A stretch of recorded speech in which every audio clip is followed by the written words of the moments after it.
지금부터 영상 속회를 시작하겠습니다. 다 함께 찬송가 321장 함께 찬송하겠습니다.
오늘은 거룩은 사람을 놀랍게 합니다 라는 제목으로 우리 주일 말씀을 다시 한번 기억하면서 영상 말씀을 함께 나누도록 하겠습니다. 하나님이 이스라엘 백성들에게 말씀하셨죠. 내가 너희의 하나님이 되고 너희는 내 백성이 되리라.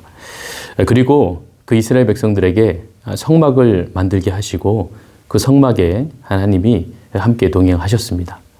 그뿐만이 아니라 십계명을 허락하여 주셔서 이스라엘 백성들이 하나님의 백성답게 살아갈 수 있도록 인도를 하셨죠. 그리고 또한 그들이 가진 죄의 문제를 해결하시기 위해서 이 5가지 제사 방법을 그들에게 허락하셔서 죄로 인하여 죽을 수밖에 없는 영혼들을 살게 하는 그런 구원의 길도 하나님이 인도하셨습니다. 그런데 하나님이 보실 때 그렇게 구별된 이스라엘 백성들이 살아가야만 하는 세상이 참 엉망이었던 거죠. 많이 망가져 있고 많이 병들어 있고 많이 혼란스러웠던 겁니다. 힘 있는 자들이 힘 없는 자들을 억압하고 짓누르고 그들의 유익을 갈취하고 또 제때 돈을 주지 않고 또 약한 자들은 그런 억압과 그런 짓눌림을 받다 보니까 분노하게 되고 증오하게 되고 또 그 마음 가운데 악을 품고 살게 되었던 것이죠. 그래서 하나님이 이렇게 엉망이 된 세상을 바꾸고 변화시키고 싶으셨던 겁니다. 그래서 선택된 또 소유된 백성들, 즉 성도들을 통해서 이 세상의 기준을 따르지 말라고 하시고 그들이 다르게 선택하고 또 다르게 사는 모습을 보여서 세상에 사는 사람들을 좀 놀랍게 하게 하시고 싶으셨던 겁니다. 그래서 하나님의 백성들이 세상에서 도대체 어떻게 살아가야 하는가에 대해서 레위기 19장 말씀을 통하여서 이스라엘 백성들에게 그렇게 살라라고 말씀을 하신 거죠. 그 내용은 이렇습니다. 곡식을 거둘 때에 떨어진 이삭들이 있을 거 아닙니까? 그 이삭을 다 줍지 말라는 거예요. 그리고 추수를 할 때 모퉁이에 있는 곡식들은 남겨두라는 겁니다. 왜요? 가난하고 또 힘든 자들을 위하여서 그들이 그것을 통해서 생활할 수 있도록 도와주라는 겁니다. 조금이라도 더 거두고 더 소유하기 위해서 속이고 또 억압하고 또 그렇게 갈취하는 것이 이 세상의 모습인데 오히려 남겨두고 오히려 손해보라고 하는 겁니다. 어떻게 보면 좀 바보 같아 보이기도 하고 또 상식적으로 이해가 되지 않아 보이기도 하죠. 하지만 이것이 하나님의 방법이다라고 말씀하시는 겁니다. 분명 손해보며 사는 것인데 오히려 그렇게 사는 것이 그렇게 사는 자들은 평안함이 있고 더 행복하게 살고 또 여유가 있고 웃음이 있고 또 삶의 만족이 있고 기뻐하는 모습들을 그들이 보여줘야 된다는 것이죠. 사람들은 궁금해하지 않겠습니까? 저 사람들은 왜 저렇게 바보같이 사는가? 그런데 왜 저렇게 행복할까? 궁금하겠죠. 그때에 그들에게 하나님을 보여주고 알게 하라는 겁니다. 하나님은 이스라엘 백성들이 이런 삶을 통해서 그들의 가정과 또 이웃과 공동체와 사회 모든 사람들에게 하나님을 알게 하고 또 동일한 성도의 삶을 살게 하시려는 것이 바로 이 하나님의 뜻이고 하나님의 목적이 있으셨던 겁니다. 여러분 마태복음 4장의 말씀을 보다 보면 수리아의 안디옥이라는 곳이 있거든요. 근데 여기에 각종 병든 자들이 있었습니다. 그런데 그 병든 자들이 무려 310km나 떨어진 갈릴리까지 찾아와 예수님을 만나는 이야기가 있습니다. 그리고 병의 고침을 받게 되죠.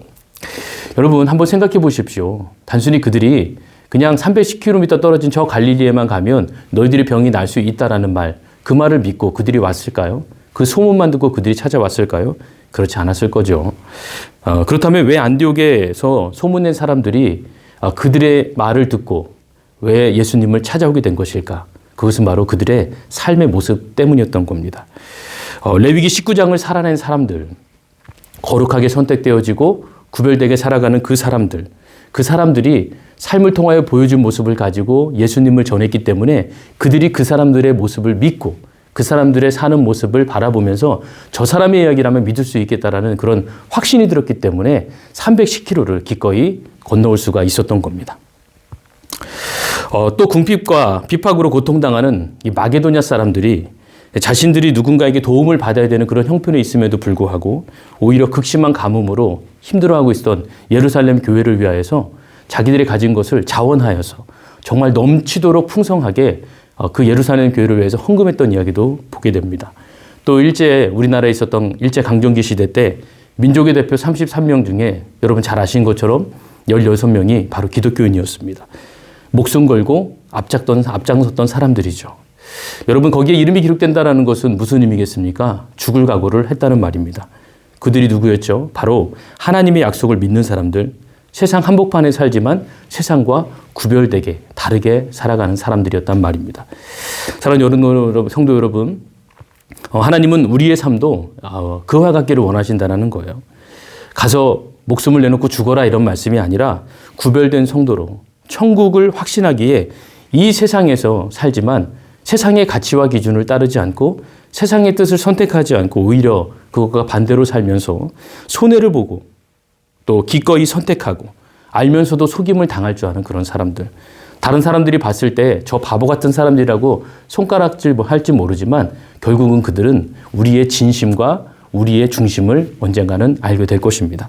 조금이라도 더 이익을 보기 위해 욕심내기보다 베풀고 나누는 것을 더 즐거워할 줄 아는 사람, 이런 모습을 세상에 보여주면서 정말 우리 주변에 있는 사람들에게 저 사람은 정말 그리스도인이다. 저 사람은 정말 다른 사람이다. 저 사람은 정말 거룩한 사람이다. 라는 그런 이야기를 듣는 우리의 모습이 되면 좋겠습니다. 사랑하는 여러분, 한번 해보십시오.